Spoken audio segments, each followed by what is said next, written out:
All right, welcome to episode 28 of the At Bat Baseball podcast presented by War Media, where we give you our thoughts on the latest Chicago baseball news as well as take a trip around the league. Now, unfortunately, there's no Chicago baseball at this time anymore because postseason baseball is underway. But nonetheless, we're here to talk about it. I am Saul Rodriguez along with Miles Porter. How are we doing today, man?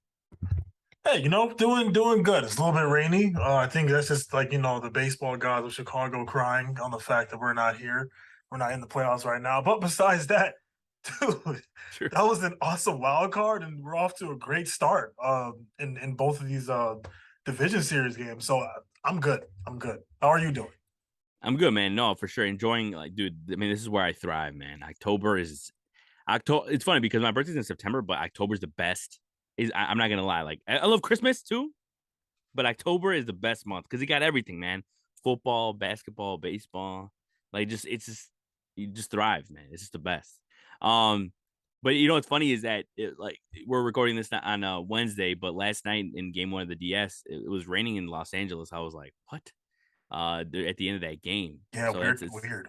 yeah. So, but no, we'll get into that, talk about the postseason. But we also have a guest today, which is rare but very much appreciated. I was telling Miles, and I mentioned in the interview is the fact that I think it's probably like maybe like our third or fourth, fifth guest, but it's her name is Nandini Singh, and she has a TikTok account called Brown Girl Baseball, where she talks about stats and just gives her thoughts on baseball and all that. So it's really cool, and we'll definitely link it in the description and link it. You'll see for sure in her intro. And yeah, it's a really cool interview. We'll talk about a little bit about more later.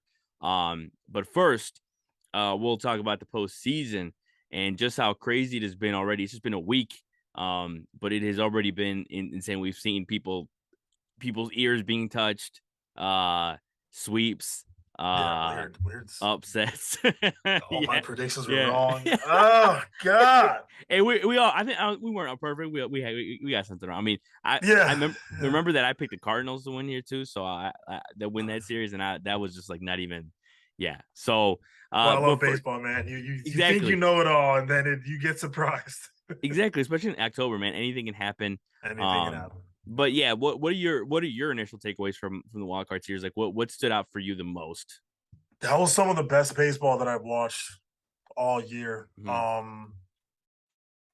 These teams are really fighting for something, and I look at that Blue Jays Mariners series specifically. Um, the Mariners are showing so much heart right now. And when you're seeing these players perform, Cal Riley, it's just they're playing for something bigger than themselves, and you could tell. You could tell that they really care about this, about Seattle. You could tell that they really care about each other. I think a lot of credit to Scott Service as well. Um, these guys it's October baseball. You know what I mean? So everything it's really all hands on deck. Um, or all hands on someone's ears. Really weird. That was weird. Yeah, same thing with the Padres. The Padres, you look at them, you think, okay, you know what? They had a good year, but the Mets are the Mets. They had a little bit of a fallout at the end of the year, but they're still a very solid team. No, San Diego came into their house and said, you know what? We're gonna take two or three from you guys. You guys enjoy the off season like you usually do. We're gonna go try to make a run for it. So it's just it's awesome. This is very awesome baseball.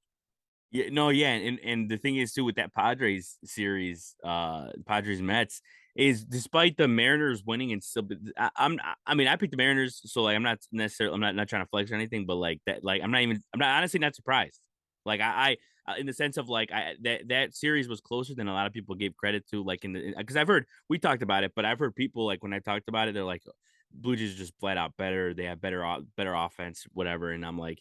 I think Mariners are gonna have something to say about that. And that one, I'm less surprised on me personally, but the Mets and Padres series, dude, the way the Padres came out and just took it to the Mets, I mean, that is just crazy. And just the fact that they took it to Scherzer, the way they took it to Scherzer, I think they hit Ooh. like 3 home runs off that man. Like that was rough to watch. I mean, the Mets, I still picked him to go to the NLCS, before the postseason started. So that's out of the window, out the window. But it just doesn't make any sense to me what happened there with the Mets, especially playing at home, and having their guys go. But I think if you wanted to point to anything, if you had to point to anything, I think, and we talked about it a little bit last episode, is the fact that DeGrom didn't go game one. And I know that most of it had to do with health. Most of it, probably a lot of people were saying that he probably wasn't even healthy going in Yeah, that second game. yeah, Um, but I don't know if he pitched game two, he should have just pitched game one, and I think it yeah, would have changed the game. I think a lot of teams, and correct me if I'm wrong, but a lot of teams seem like they took game one as uh like casually, like, which doesn't make any sense to me. I don't know. For me, if I was a manager or something like that, which I have no credibility to be a manager, but if I had to be a manager and they put me in there, I'm trying to win one every game. Two, yeah, especially game one, and even especially again for a 3-game series, because the game one is such a swing game because it put such pressure on the Mets to not only start DeGrom in game two because that wasn't a sure thing either, yeah, and then win that one and then still win two in a row. You got to beat the Padres 2 games out of three, or sorry, two straight. So that in itself was hard. Um, but another series too that we haven't talked about is the Cardinals losing to the Phillies, and I picked the Cardinals to win that series yeah, again. Phillies just took it to the Cardinals, and I think Cardinals also they seemed just like the Mets, shell shocked. Like they had, especially in game two. Game hmm, one was ridiculous in the sense that it was like 2-0 after a Juan Yepes home run in the eighth. And then yeah, the Phillies came back and won in the ninth inning. I mean, that was crazy. And then, in game two, Aaron Nola did his thing. So, a lot of things that have surprised me have happened this postseason, but that's what it's all about, man. October baseball is just like all the stats are out the door. Nobody cares about your OPS. Nobody cares about your home runs. It's just the way it is. And I think that's the best part about baseball is the fact that you can yeah, do work all season and get to the postseason and have it all be thrown away, honestly, on one bad series. yeah, yeah. Um, kind of dissecting more into things that happened. And you mentioned a little bit with the ear thing. So what happened there was Joe Musgrove was examined by the managers, or sorry, by the umpires, because Mets manager Buck Showalter told the umpires about it. Told them that maybe he might be using an illegal substance, at least to what it looked like. He never really said exactly what he said to the umpires, but um, he talked about how his RPMs were up and they were. I mean, you look at the numbers that they were his RPMs were up compared to other starts, but as a lot of people said on Twitter and stuff, with more guys throwing harder in October because it's more intense. Um, the harder you throw, the more RPMs go up. But yeah, what did you think? I mean, it was just the most ridiculous scene. I think honestly, it was Mets desperation. I mean, Joe Musgrove said it himself that they were desperate at that point, and it's true. I mean, it was almost a little bit embarrassing from the Mets perspective because it was so late in the game and that it was kind of like a Hail Mary, like anything, trying to get anything to stop this guy from doing work. What did you think? Yeah, I mean, in my opinion, that was a desperation move. And I was watching that game. I didn't really see any signs of him. Kind of, I mean, when you watch certain pitchers and James Karinchak comes to mind. Some Mhm. pitchers are very fidgety. They snap the Mhm. ball like Karinchak does, touches the hair, snaps the ball again, touches the jersey. From playing next to coaches and managers that does seem kind of weird. I get it in that standpoint, but when you really watch that whole game, when you watch his whole start, he was just simply just dominating. That was it. That was such a desperation move by Buck Showalter. Um, the Mets only were able to muster up one hit that night. That's when your team is on the brink of elimination and you guys are one hit into a game and there's pretty much no sign that you're going to touch a ball again. I guess, but I think Buck Showalter was kind of out of options at that point. He didn't really know how to fire his team up or any moves to make. So he was like, "Hey, I think he has some substance or whatever it is. Go check him."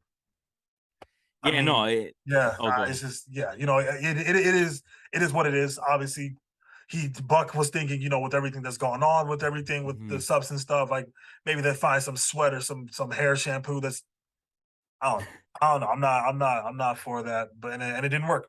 So Yeah, no, and it's funny because they said it during the telecast that Andrew McCutcheon tweeted out saying that he had like red hot on there, and like apparently pitchers do that. I honestly can't tell if he was being sarcastic or not, but that's what he was saying, that they had like pitchers put hot sauce on their ears because it helps them like stay focused during the game.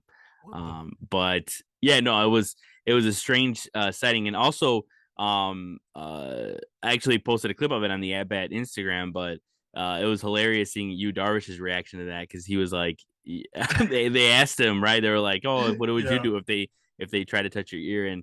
And he basically said, "You can touch my ear." I think I forgot what it said. What else he said? My nose or anywhere on my body or something like that. I'm just like, dang, okay, you Darvish. Okay, you. We get it. Thanks. Thanks you. We get the point. Oh god, I love that guy.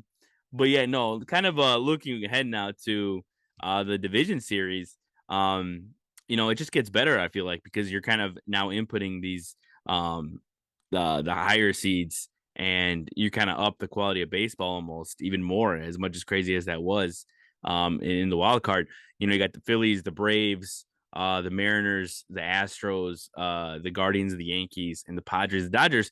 And now that I think about it, only one series has two teams outside of their division, which is the Guardians and the Yankees. Every other series, it's division rivalries. So I think that's pretty cool too. It's something we never really saw a lot of in like the 2000s, before the new playoff formats and stuff with the wild card. It's cool to see. It's cool to see. Listen, this one. It's cool to see divisional rivals in the division series, right? I always thought growing up as a kid. It's funny because growing up as a kid, I'm always like, what this is called the division series, but like division rivals and don't really play that much in this one. Right. Yeah, It's that's what just I thought too. just That's what I division thought. winners. Yeah, Like I yeah, don't know. yeah. I don't know. It's just like a little thing that I always like. I wanted to see more of in the division series. Right. Yeah. But I understand the fact that like it is cooler to face in the NLCS because it's the best of seven. So maybe that's why, I guess. But yeah, kind of what's your overall like? What's your outlook on we're a game in now as we recorded this on a Wednesday. Phillies won game one. The Astros won game one for that for in that series. Mhm. The Yankees won game one again over the Guardians, and the Dodgers won game one over the Padres. I think the only one that was surprising in that one in the division series was the Phillies, because they came Yeah. out and just smacked around Max Fried, who had like his shortest start of the season out of it. I think one of the shortest starts of his career, and of a Yeah. brave start in the playoffs. Um, and the Mariners almost had it too, but Jordan Alvarez was there to hit a 3-run walk-off home run off Robbie Ray. So kind of what's your outlook on the division series? And what do you think is the best series that's about to unfold? Oh goodness. I really think that this Mariners and Astros series is gonna be very fun to watch. I'm gonna start with the Phillies and Braves. That was an incredible game on both ends, in my opinion. And I like how the Braves, they almost had it at the end there. But what an offensive performance on both sides. And I'm just going through everyone's stats right now, looking at Nick Castellanos, who he performed to a degree this year, but I think just for him to drive in 3 RBIs yesterday and they have 3 hits, along with Harper, who also hit well, with Schwarber, who's going over 5. It's cool how they kind of pick each other up in that aspect. Mm-hmm. Phillies were just overwhelming. They pretty much overwhelmed that Braves pitching staff, which is something that we know that they were not expecting. Um, you do look at that lineup and you expect them to hit, but you don't expect them to completely blow you out the water the way that they did. And so the Braves are kind of playing catch up from that point on. So that was fun. Mariners and Astros. Oh my gosh, that was an emotional roller coaster. Now I couldn't watch that game because I was at work. But just going over the highlights. I think this is really underrated. Eugenio Suarez has one of the smoothest swings in baseball. The result hasn't always been there the past year, 2 years. But when he just stays through the ball, keeps his bat through the zone, it's one of the most beautiful swings I've ever seen in my life, and we saw that yesterday. Julio Rodriguez had another great game. Ronan Alvarez gave him three at the plate, and just you know, he is who he is. This is a team. This is the team that get hit. The Astros know how to play postseason baseball. No matter how much you think you're up, you're not going to be able to count this team out because they've been there and they've done that, and they're still doing it. So many great things to point at. Yankees Guardians, another great game. The Yankees were able to pull away. I know kind of a weird start. Garrett Cole's pitch count was really up by the third inning. Mm-hmm. But he was able to settle in and pretty much take care of business. And Rizzo and another great game. And then Dodgers Padres. I'm gonna comment more on that when that series is done because that's gonna be a ride. So I'm loving. I love all these matchups. Me personally. No, yeah, and the thing is too with that Padres series is that I picked the Mets over the Dodgers first of all to get to the NLCS. Um, I just thought, to be honest, and I got checked last night is the fact that I thought the Dodgers would be a little more like not necessarily not prepared, but just a little more. It would be a different feel because they have just been chilling the whole season, and the Padres coming in with momentum. And man, I mean, the Dodgers just came in and was like, and we're like, get out of the way. They got Yeah, to lead. They got to lead early. Julio Urias was obviously great. And the bullpen who gave up a few runs. They gave up a few runs, but I think that's the way the Dodgers bullpen is. They're yeah, they got Gratterall. They have Blake Trinan. Kimbrel didn't make the roster, but so right. they kind of says that their bullpen is not the greatest, but it gets the job done. It has Yes, a lot of solid talent in there. So yeah. definitely it gets the job done, and they get the job done in game one. Um, Honestly, the besides, and I mentioned a little bit the Mariners series with Houston is that one I think could easily also go 5 games there. I Yeah. do ultimately think the Astros are going to take it. I mean, we just saw the proof. The proof is right there. In Mhm. the fact that that they have the clutch hitting. They've been there before. They're not phased by anything, and the Mariners are just going to have to up their game a little bit more than they already have upped it. Which is crazy to think. Right. And also Atlanta shouldn't sleep on the Phillies. And Yeah. they, I feel like they did in game one, and they they, Yep. they took them lightly. And Castellanos, you said it too. Castellanos, who struggled over the course of the season. Yeah. It just again just more proof that October baseball just anything could happen because the Padres, Trent, and I mentioned this before is Trent Grisham is one of the best hitters on the Padres right now, and he Yeah. had the fifth lowest OPS in baseball. Yeah. So uh, unlikely heroes, and I think that's the best part of October is that it's not always on the big guys. The small guys come through too, Yeah. and I think it's the best part for sure. And definitely is going to be plenty of more exciting moments to come, nonetheless. But now we're going to shift over to our interview. We have Nandini Singh, who's going to talk about her page Brown Girl Baseball, as well as we break down a little bit of the Yankees and postseason talk for sure. So here we go. All right, welcome to the interview portion of the At Bat Baseball podcast. We have a guest this time. This is just about, I think, yeah, I was just thinking about it, probably like our fourth or fifth guest, Nandini Singh. There you go. I think, got it right. Yeah. Yeah, yeah. No, I was like, I was definitely as a man that gets his name or sorry gets his name pronounced wrong all the time. Like I'm like I always ask people, I'm like gotta get it right, gotta get it right. But Nandini, thanks for coming on. Like I said, you didn't have to come on to this show. It's like we got probably maybe 3 viewers. One of them was my mom. So it's like so definitely really appreciate hey think about it this way too is like maybe like we'll be a big podcast one day and it'll be like oh look one of our first guests. Yeah. Yeah, no, I hope so. And thank you for having me on. I love talking baseball. And like we were talking right before, it's so cool Mhm. to have like people of color in baseball. So I'm really happy to be here and support the podcast.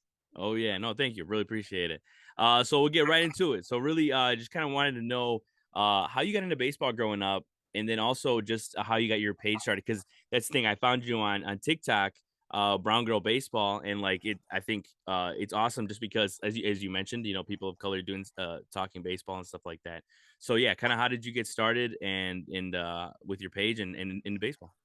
Yeah, thank you for asking. Mhm. That's a great question. I love telling this story. So my dad immigrated from India to the Bronx when he was 4 years old, and they moved to Jersey around when he was like 7 or 8.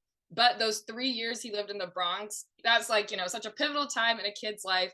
He just immediately like fell in love with the New York Yankees. And how could you not, especially like in the 70s, you got Thurman Munson and Reggie Jackson and everyone.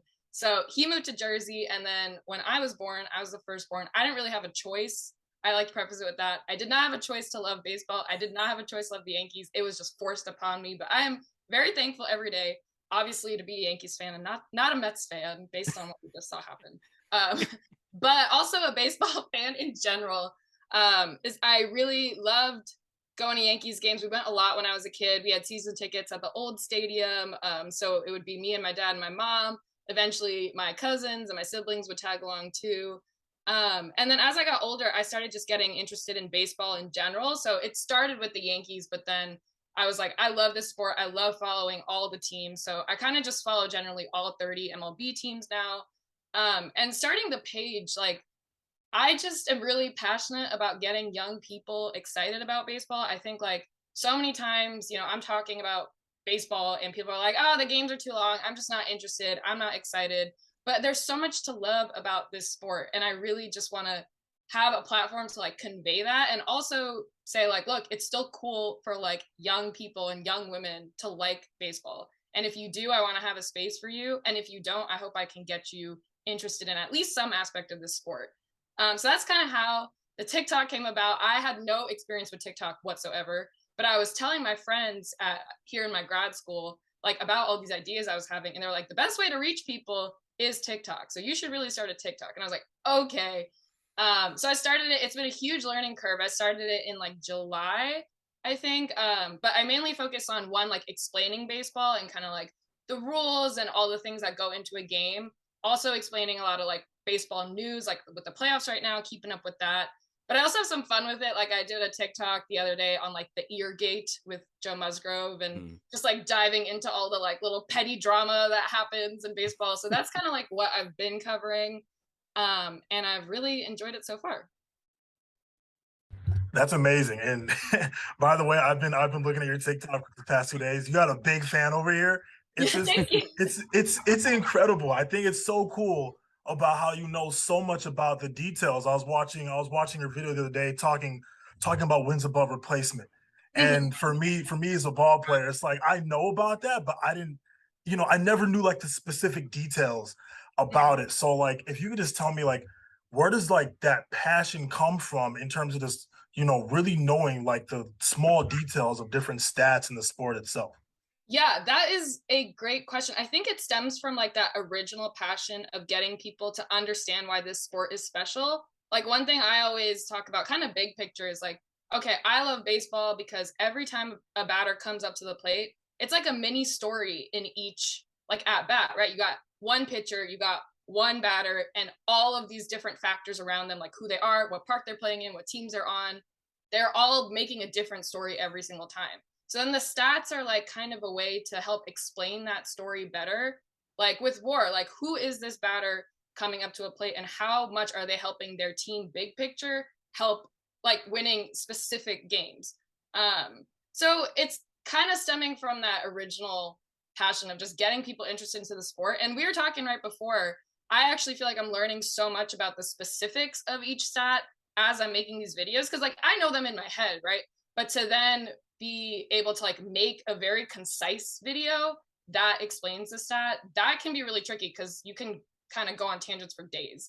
Like I'm a big talker. I could just keep talking. But on TikTok, you want to keep things on like under a minute. So I'm like, okay, what is the most important stuff surrounding like WAR or other stats, and like how do I accurately convey them? Also in a way that someone who might not even know baseball could walk away and be like, oh, okay, I kind of get that. Or someone who does know baseball be like, oh, I have a more solid understanding of that now.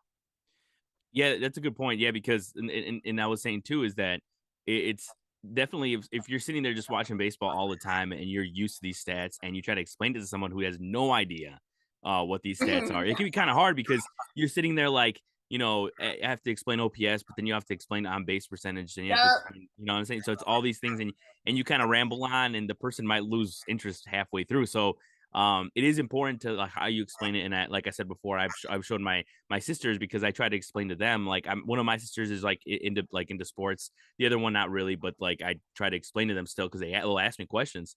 And I'm like, I'm even my little brother too, because my little brother, he's not into sports at all. So when he asks me something, I try to explain it, in a very Yeah. proper way. But it's hard, not easy. But I definitely like the way you explain stuff, and also just the way that you say like your stories for each video. For example, like you had uh MLB teams by Succession characters, which I mean I Yeah. love Succession, so that's hilarious. Yeah. Love that Um. one. Yeah. Yeah, and I divvied it up. I switched it up a little bit because I was like, this isn't my normal content, but I love Mhm. Succession so much. And I just had the idea. I was like, I got to do it. I got to.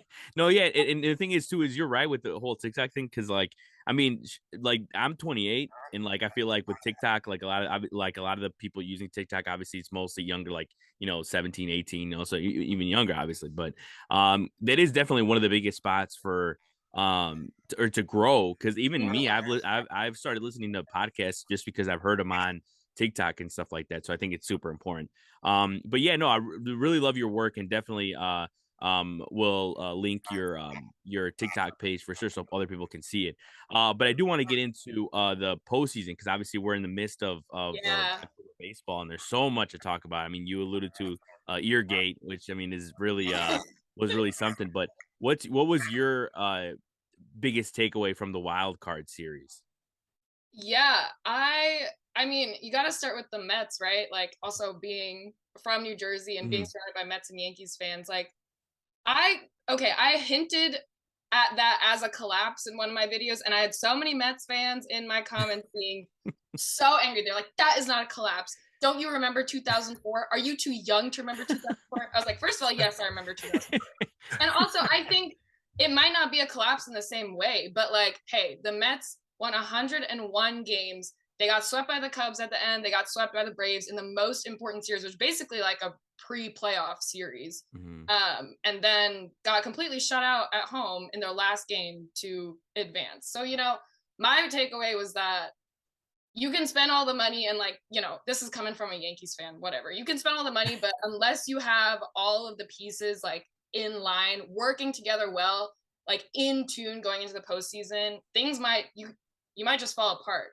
And we saw that with the Mets, and the Braves came to play, the Padres came to play.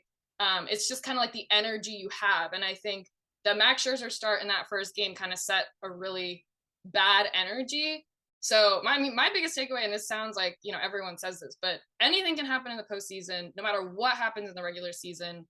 And that series kind of encapsulated it for me. And then we had some great games, like I still haven't figured out if the Rays Guardians 15 inning game was great pitching or really really bad hitting. We were talking about that.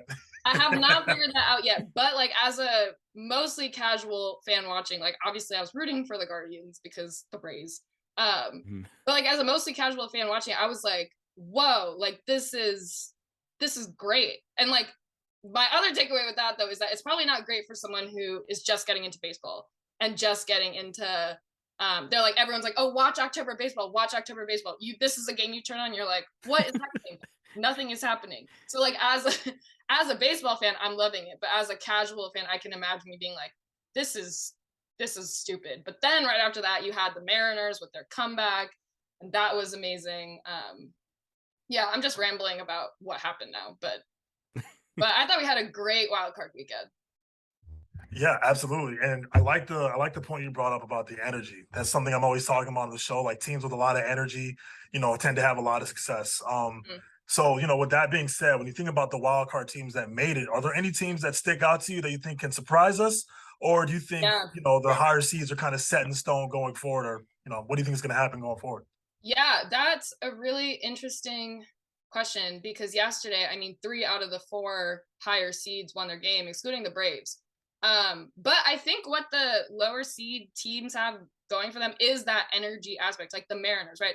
They lost yesterday, but you have Luis Castillo on the bump tomorrow. Like with that game, everything can change, right? And then the Mariners are on this like magical run, first time in the postseason in 21 years. I mean, I could see them doing it. As a Yankees fan, I like am hesitant to say, but like they got Shane Bieber on the bump tomorrow, not tonight. So like that's going to be really hard for us in our lineup. And with the 5-game series, the energy can just switch like that. The Phillies won. You know, they almost let the Braves have come back completely, but they pulled off the win. I'm a little hesitant to say that they'll end up beating the Braves, but because the Braves just look amazing, and I think they'll come back and take care of business. But if I had to pick one, I mean, I hate the Astros, but so it is a little biased, but I could really see Seattle doing it. And maybe the Guardians, but I don't want that to happen. So I don't want to put that out in the atmosphere. No, yeah, I totally agree. Like, and then also just, I mean, we're obviously a Chicago-based podcast, so like we're both Cubs fans, so like we're yeah, we got no say in this postseason, but yeah, just seeing the way that game ended with Jordan Alvarez like hitting that home Oh run, my I felt gutted, and I wasn't even a Mariners fan, so I can only imagine what that felt like as a Mariners fan. But I know. I was running home from class to watch the beginning of the Yankees game, and I was like following the Astros game, and I was like, oh, okay, like the Mariners got it, whatever. And then I see Alvarez 3-run home run walk off, and I was like, what? Hit it to the moon as well. It's not even like he barely almost out of the stadium. killed that ball. I know, and this thing too is like they showed on MLB Tonight the fact that the first two matchups or the first few matchups Robbie Ray and Jordan Alvarez they were all fastballs. There was only one at bat where he actually showed him sliders. So I don't understand that, and also Paul Sewell was one for he was Jordan Alvarez was 1 for 7 off Paul Sewell career. So it again doesn't really make any sense. But hey, postseason, I guess, right? Yeah, and you did also. Oh, go ahead. It was a very interesting decision by Scott Service to put Robbie Ray in there. Like, yeah, want to hear more about his thoughts on that. No, and he talked about it how it was just like he's one of the best hitters in the league and lefty, but it just kind of I feel like it's almost not necessarily disrespectful, but kind of like. I was like, damn, for Paul Sewell, it kind of sucks. Cause especially, like, I told the buddy about it, I was like, I feel like you can't win in the postseason if you don't trust your closer. And that's kind of what happened there. And then another thing too, I was gonna say was how you said it's like postseason baseball is just so random too. You kind of alluded to it, and it's so true. I mean, Trent Grisham is one of the Padres' best hitters right now, which makes no sense because he had like the fifth lowest OPS. Yeah, exactly. And we obviously have like the lowest OPS in baseball in Miles Straw playing for the Guardians. So yeah, it's crazy. But I kind of want to at least leading into the Guardians, that Guardians Yankee series, since of course you're a Yankee fan.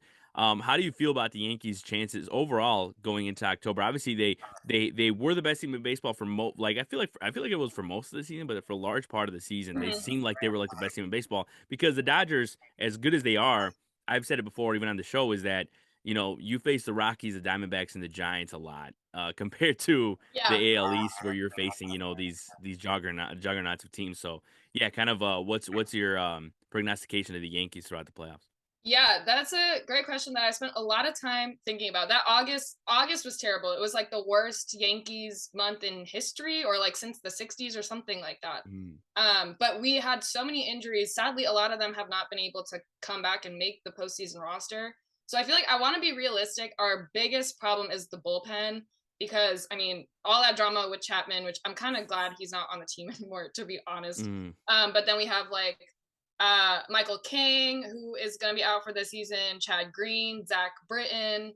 A lot of our like the Yankees bullpen guys that you think of are not going to be a part of this run. So that's our biggest weakness, in my opinion. And I think if it doesn't hurt us in the Guardian series, which it might, because the Guardians have a great bullpen with Clase.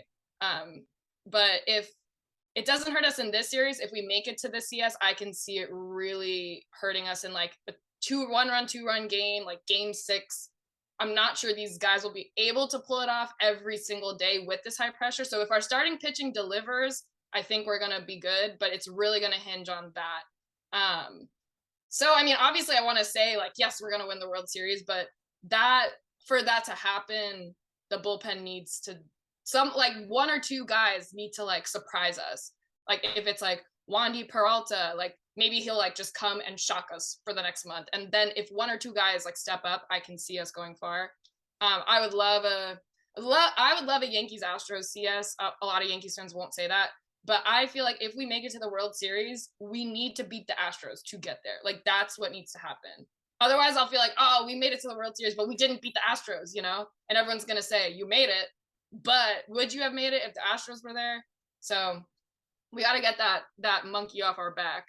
Oh yeah, yeah, and I was gonna say too is that, yeah, with the Astros, it's almost like that's like because I have a buddy too who's a diehard Yankee fan too, so they just want to like get to the ALCS, beat the Astros, and then win the World Series. Like, Yeah. and it's funny because like even like just in general, like hell, even people our age like don't know like even though the Yankees won in '09, like at least my buddy like we're like sophomores in high school. So like it really didn't hit Yeah. him in general. So like he wants another World Series. He needs another World Series. It's funny because I'm just like as much as I don't like well you know the generic fan we don't like the Yankees like overall Yeah. you know it's nothing personal but we That just old like we, chestnut. No, that makes sense.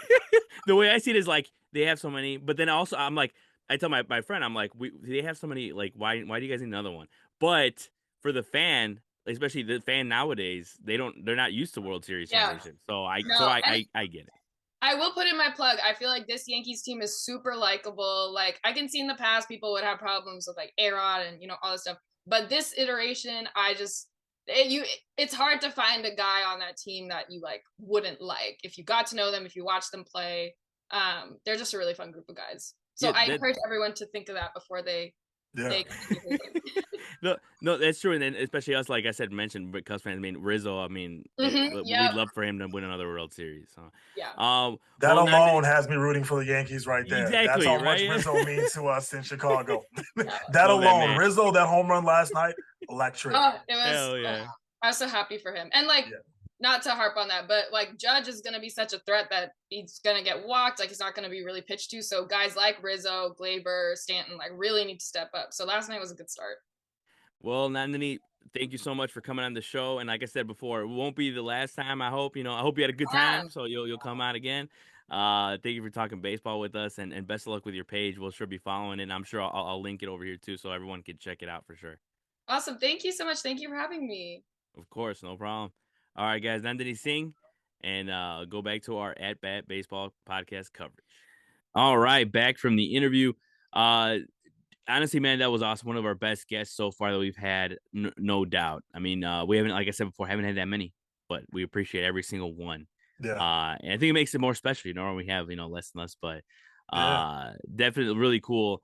I mean, look, and I did mention this too, is the fact that and she also did too, is people of color talking about baseball is really cool to see. I mean, and definitely something more you want to see in the sport.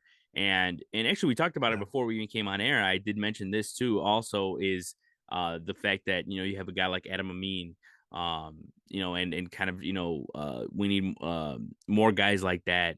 And it's cool to see him getting a shot and getting that, talking about that. But yeah, it was really fun, and especially to break down the postseason, to break down the Yankees, stuff like that, right? Oh yeah, it's incredible, and it's so cool when we speak to different people who have different perspectives of the game, and Nandini's really smart. Oh my gosh, I could talk to her about baseball all day. It's so cool. Just with I talked about during the interview when she's explaining wins above replacement, and even me is a diehard baseball person who's grown up with this game. I've always known what it is, but I've never fully understood the details of it. So it's just it's just so cool to learn something from everyone, and she's so informative. So it's awesome. It's awesome. So I look forward to having her on again and diving deeper into how things have played out down the line. Yeah, no, I definitely want to have her on again, and for sure, like for like a postseason wrap up, because I know that'll probably be the biggest one once the World Series is done and stuff like that. Yeah. To wrap up the October with like Gabe and Chris, so we'll have those guys on as well. But yeah, that will do it for episode 28 of the At Bat Baseball podcast. For Saul Rodriguez and Miles Porter, we will see everyone next week.